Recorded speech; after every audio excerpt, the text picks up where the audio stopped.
ഈ ചൈനയുടെ സഹായം ഇനി തങ്ങൾക്ക് വേണ്ട എന്ന് പാകിസ്ഥാൻ പറഞ്ഞിരിക്കുന്നു. എന്താണ് ഇതിലെ കാര്യം? ചൈന പറ്റിച്ചു എന്ന് തോന്നുന്നതുകൊണ്ട് ഒറ്റ വാക്കി പറഞ്ഞാൽ അതാണ് ഉത്തരം. ചൈന പറ്റിച്ചു എന്ന് നമുക്ക് ആ ഒരു വാക്കിൽ നമുക്ക് ഉത്തരം ഒതുക്കാം. പക്ഷെ അത് മാത്രമല്ല, അതിന് പിന്നിലേക്ക് വരുമ്പോൾ വേറെ കുറച്ച് കാര്യങ്ങളും കൂടിയുണ്ട്. ഇതിപ്പോ പ്രധാനമായിട്ട് ഇപ്പൊ ചേട്ടൻ ചോദിച്ച ചോദ്യം, അത് ഉണ്ടാവാനുള്ള കാരണം എന്ന് പറയുന്നത് ചൈനയുടെ 5th generation യുദ്ധവിമാനമുണ്ട്, Shenyang J-31. Shenyang J-31 അതായിരുന്നു അതിന്റെ പേരുണ്ടായിരുന്നത്. ആ പേര് ഇപ്പൊ മാറ്റിയിട്ടുണ്ട്. അതിന്റെ പേരാണ് J-35 എന്ന് പറയുന്നത്. അപ്പൊ ഇവരിത് ഇറക്കുമ്പോഴേ പറഞ്ഞു ഇതിന്റെ ആദ്യത്തെ ഉപയോക്താവ് പാകിസ്ഥാനായിരിക്കുന്നു. ആ അന്ധകാലത്തിലെ ഇവര് പറഞ്ഞുകൊണ്ടിരുന്നത്, വർഷങ്ങൾ പറയും. അതെ, ഇത് ഇറക്കി കഴിഞ്ഞാൽ ആദ്യം ഞങ്ങൾ ചൈനയ്ക്ക് പാകിസ്ഥാന് മാത്രമേ കൊടുക്കൂ എന്നാണ് ചൈന പറഞ്ഞത്. അപ്പൊ പാകിസ്ഥാൻ പറഞ്ഞു, ശരി രാജാവേ, ഞങ്ങൾ അത് വാങ്ങുകയും ചെയ്യുമെന്ന് പറഞ്ഞു. ഫലത്തിൽ ഇപ്പോ വർഷങ്ങൾ ഇങ്ങനെ പിന്നിട്ടല്ലോ. ഒരു സ്റ്റെൽത്ത് വിമാനമാണ്. ആ വിമാനം വരുമ്പോ വർഷങ്ങൾ എടുക്കും അതിന്റെ പണിയെല്ലാം കഴിഞ്ഞ് പൂർത്തിയായി വരാൻ. അപ്പൊ ഇതാണെങ്കിൽ ഈ പറയുന്ന J-35 എന്ന് പറയുന്ന വിമാനം F-22, F-35 എന്നുള്ള വിമാനങ്ങളിൽ നിന്നൊക്കെ പ്രചോദനം ഉൾക്കൊണ്ട് നിർമ്മിച്ചതുമാണ്. ഇത് കിട്ടിയിട്ടുണ്ടെങ്കിൽ ഇന്ത്യക്കെതിരെ പാകിസ്ഥാന് ഗുണകരമാണ് എന്ന് വേണമെങ്കിൽ പറയാം.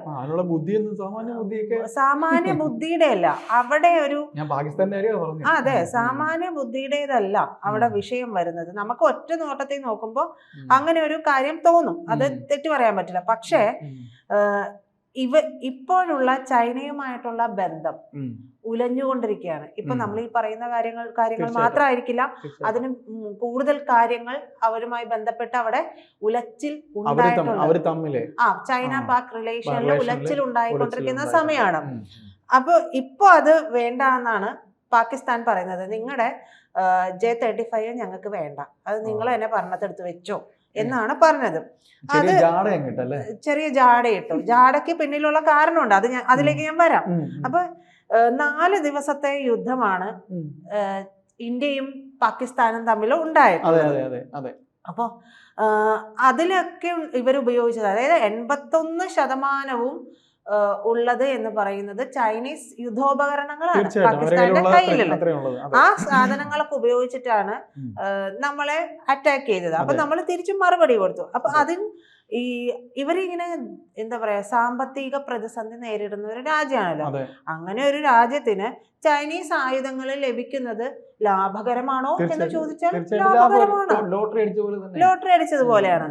പക്ഷേ പാക് അപ്പോഴും ഈ ചൈനയുടെ പ്രോഡക്റ്റ്, നമ്മൾ പറയുന്നത് ചൈനീസ് പ്രോഡക്റ്റിന് ഒരു വാലിഡിറ്റി നമ്മൾ കൊടുക്കും. ആ ഒരു അത്ര അങ്ങോട്ട് പ്രകടനം ഒന്നും അത്രേ ഉള്ളൂ. യൂസ് ആൻഡ് ത്രോ എന്ന് പറയുന്ന പോലത്തെ ഒരു ഇതാണ്. അപ്പൊ ഈ യുദ്ധോപകരണങ്ങളുടെ പ്രകടനം വിലയിരുത്തിയപ്പോൾ ഇവന്മാരെ നമുക്കിട്ട് പണിയുന്നതാണ്. നമ്മൾ പൈസ മര്യാദക്ക് കൊടുക്കാത്തതുകൊണ്ടാണോ, പൈസ പോരാത്തത് കൊടുക്കാത്തതുകൊണ്ടാണോ എന്നുള്ള വിഷയങ്ങളും ഒക്കെ വരുന്നുണ്ട്.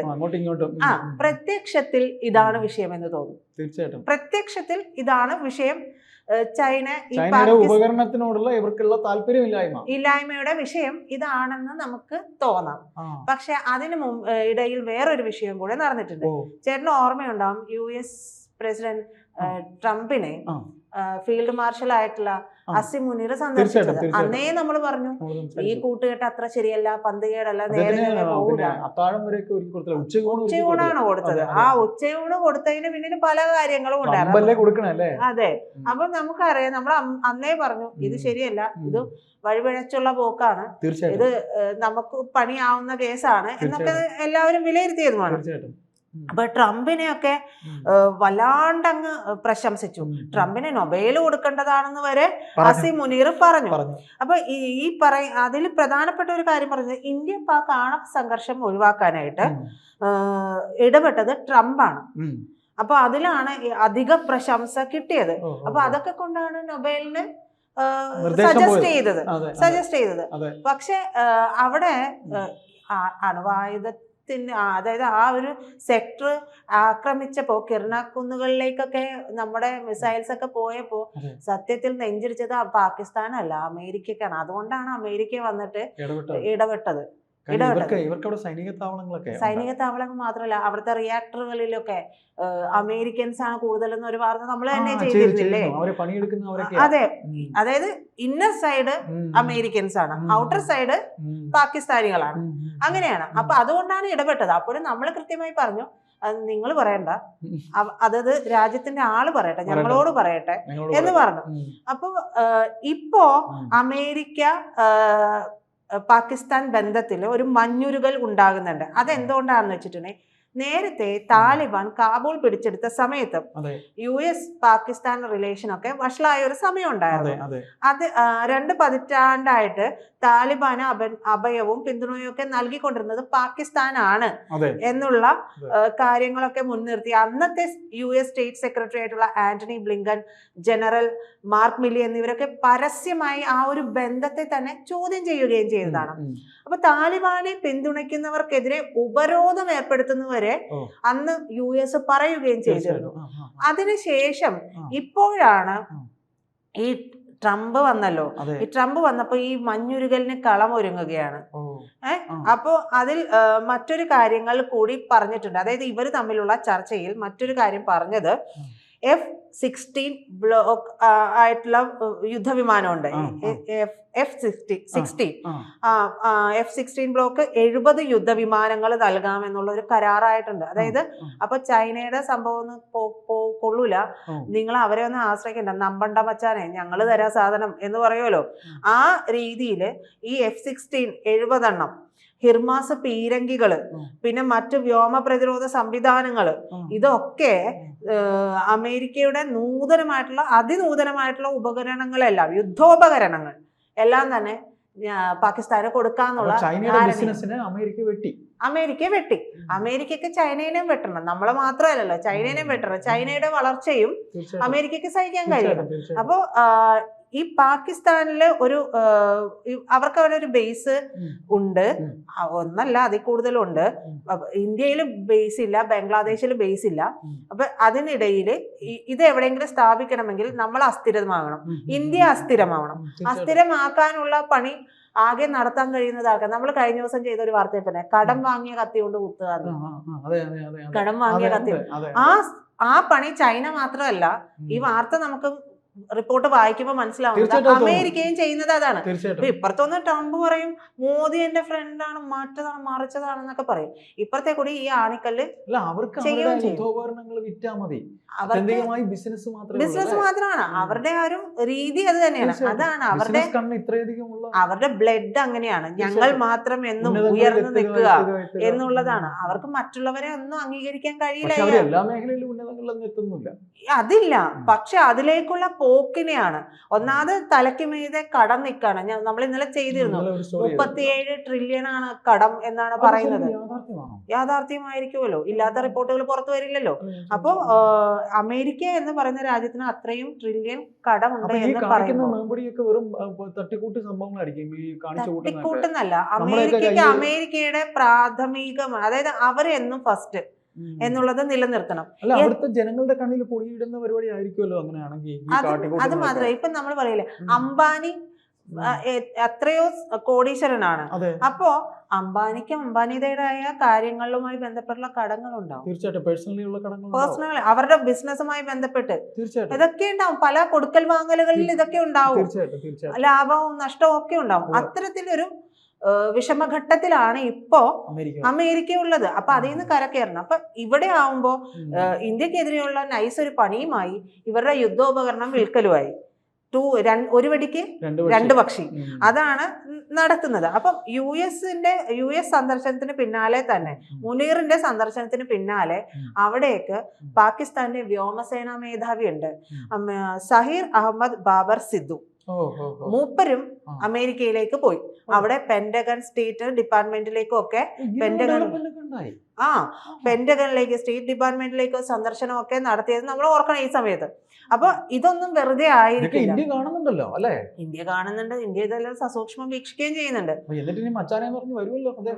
അല്ല, അത് അങ്ങനെയാണ്. നമുക്ക് നേരിട്ടല്ലല്ലോ. ഇവര് ഇന്നർ ചരടുവലികളല്ലേ നടത്തുന്നത്, ഇൻഡയറക്റ്റ് ആയ പരിപാടി നടത്തുന്നുള്ളൂ. നേരിട്ട് ഏറ്റുമുട്ടാൻ പറ്റില്ല. കാരണം ഇന്ത്യ ഇപ്പൊ അത്രത്തോളം വളർന്നുകൊണ്ട് തന്നെ നേരിട്ട് ഏറ്റുമുട്ടുമ്പോൾ രണ്ട് രാജ്യത്തിനും ഭീകരമായിട്ടുള്ള നഷ്ടങ്ങളിലേക്ക്, സാമ്പത്തിക അസ്ഥിരത വരെ അറിയാം. അതെ, അതുകൊണ്ട് അങ്ങനെ ചെയ്യാൻ കഴിയില്ല. മാത്രമല്ല, ഈ ട്രംപ് ചൈന എന്ത് ചെയ്തു, പാക് കയറ്റുമതിയിൽ 29% തീരുവ വീണ്ടും ഏർപ്പെടുത്തുന്നു, ഒഴിവാക്കാനുള്ള ചർച്ചയൊക്കെ നടത്തി. അപ്പൊ മറ്റുള്ളവർക്കൊക്കെ തീരുവ അടിച്ചു കൊടുക്കുകയും ചെയ്യും. പാകിസ്ഥാൻ അതിൽ നിന്ന് ഒഴിവാക്കാനുള്ള ഇത് ഒഴിവാക്കിയിട്ടുണ്ടോ എന്നുള്ളത് സ്ഥിരീകരിക്കേണ്ടതുണ്ട്. അത് കൊടുത്തിട്ടുണ്ട്. അത് കഴിഞ്ഞ ദിവസമേ കൊടുത്തത്. ബ്രിക്സിൽ പോയ സമയത്ത് ട്രംപിന് പ്രാന്തലാക്കി കൊടുത്തതാണ്. അപ്പോൾ ഇതിപ്പോ പാകിസ്ഥാന്റെ കാര്യമാണ്. ഇതിൽ ചർച്ച നടന്നിട്ടുണ്ട്. ഇതിൽ നിന്ന് തീരുവ ഒഴിവാക്കി എന്നുള്ളതാണ് നമ്മൾ മനസ്സിലാക്കുന്നത്. അപ്പൊ അതെ, അപ്പൊ ഈ J-35A സ്റ്റെൽത്ത് വിമാനമാണ്. അത് വാങ്ങുന്നതിനെ കുറിച്ച് ആലോചനയെന്ന് മാധ്യമ റിപ്പോർട്ട് പാക് പ്രതിരോധ മന്ത്രി കൂടി തള്ളി. ഖ്വാജ ആസിഫാണ് മൂപ്പര് ഇത് തള്ളിയിട്ടുണ്ട്. അപ്പൊ ഇപ്പൊ പറയുന്നത് $5 ബില്യൺ വിലയ്ക്ക് 40 J-35 സ്റ്റെൽത്ത് യുദ്ധവിമാനങ്ങൾ US വാഗ്ദാനം ചെയ്തു എന്നൊക്കെയുള്ള വാർത്തകളും വരുന്നുണ്ട്. അത് പാകിസ്ഥാനാണ്.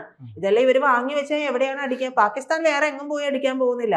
പാകിസ്ഥാന്റെ അമേരിക്കൻ അത് കൊടുക്കും. അമേരിക്ക എന്നും ചെയ്തിട്ടുള്ള ഒരു കാര്യം ആലോചിക്കണം. ഈ ഭീകര പ്രസ്ഥാനങ്ങളെയും അത്തരത്തിലുള്ളവരെയൊക്കെ ആദ്യമേ പോയിട്ട് വളർത്തും. അവസാനം അടി കെട്ടിക്കഴിയുമ്പോഴേക്കും അവരെ ഇട്ട് തീർക്കുകയും ചെയ്യും. ഇപ്പൊ സിറിയയിൽ പോയിട്ട് അതെ, ഇപ്പൊ സിറിയയില് അവിടെ ഒരു പാവ ഭരണകൂടമുണ്ട്.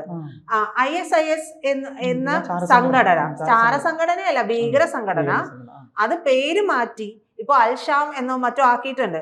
അപ്പൊ അൽഷാം എന്നല്ല പേര്, ISIS എന്നല്ലല്ലോ. അപ്പൊ ഭീകരനല്ല എന്ന് പറഞ്ഞിട്ടാണ് ഇപ്പൊ സപ്പോർട്ട് ചെയ്തുകൊണ്ടിരിക്കുന്നത്. അവിടെ വേറെ ലക്ഷ്യങ്ങൾ അമേരിക്കയ്ക്കുണ്ട്. അതുകൊണ്ടാണ് ആ സപ്പോർട്ട് ചെയ്യുന്നത്. തീവ്രവാദം വളർത്തുകയാണ്. അല്ല, ഇതുപോലെ വളർത്തിയത് കൊണ്ടാണല്ലോ അന്ന് ആ ഒരു വേൾഡ് ട്രേഡ് സെന്റർ ആക്രമണം പോലും ഉണ്ടായത്. അതിനുശേഷമാണല്ലോ പഠിച്ചത്. അപ്പൊ അത്തരത്തിലുള്ള നീക്കങ്ങളൊക്കെ നടത്തുന്നുണ്ട്. അതെ, ചൈനയുടെ ഇത്തരത്തിലുള്ള ടൈപ്പ് ഒക്കെ എന്തായാലും പാകിസ്ഥാൻ അവസാനിപ്പിക്കുന്നുണ്ട്. പക്ഷെ അത് നമുക്കിട്ടുള്ള ഒരു പണിയാണോ എന്ന് കൂടി നമുക്ക് വിശ്വസിക്കാനും പറ്റില്ല. പാകിസ്ഥാനാണ് എപ്പോഴും വേണോ കളമാറ്റി. ഇല്ല, പലതരത്തിലുള്ള പ്രശ്നങ്ങൾ. ചൈനയിൽ നിന്നൊരു പിൻവാങ്ങൽ അവിടെയുണ്ട്. ചൈനയിൽ നിന്ന് പാകിസ്ഥാനായിട്ട് മാറുന്നത്. ഞങ്ങൾ തരാന്ന് പറയുമ്പോൾ പറയും വേണ്ട വച്ചാൽ അത് നിങ്ങൾ അവിടെ തന്നെ വെച്ചോ എന്നാണ് പറയുന്നത്. എന്തായാലും ഇത് നമ്മൾ സസൂക്ഷ്മം വീക്ഷിക്കണം, ജാഗ്രതയോടെ നിൽക്കേണ്ടതുണ്ട്. ചൈനയുടെ ഈ പറയുന്ന സാധനങ്ങളൊന്നും വേണ്ട എന്ന് പറഞ്ഞിട്ടുണ്ട്. അമേരിക്കയുടെ ഇടപെടൽ അവിടെ ഉണ്ടാകുന്നുണ്ട്. എന്തായാലും നമുക്ക് നോക്കാം എന്താണ് സംഭവിക്കുക എന്നുള്ളത്.